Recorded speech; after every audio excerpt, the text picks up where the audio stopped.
It was a spring day in 2018. Dorna, the exclusive commercial and TV rights holder of the MotoGP World Championship, had a visionary idea to create a parallel electric championship. Motorcycles whose power, acceleration, and speed would be able to provide the same rush of adrenaline and convey the same excitement to the public as MotoGP.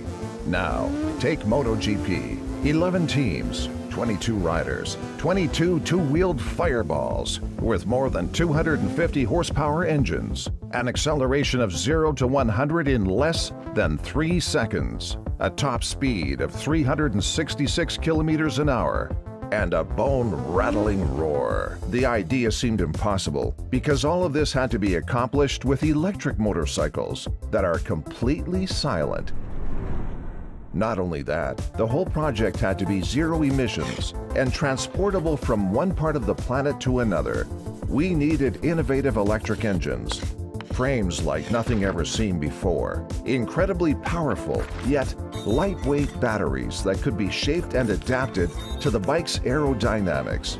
And once the motorcycles were conceived, we had to figure out how to give them the enormous amount of energy they needed in the shortest time possible. We had to invent a charging technology so efficient and advanced that it seemed inconceivable, and we had to do it without emissions. In other words, Dorna challenged us to create something that for electric mobility was the equivalent of a quantum leap. It was a challenge we accepted wholeheartedly, partly because technological innovation is our bread and butter, partly because the extreme racing environment is the ideal testing ground for experimenting with inventions. Here, technology evolves at the speed of light.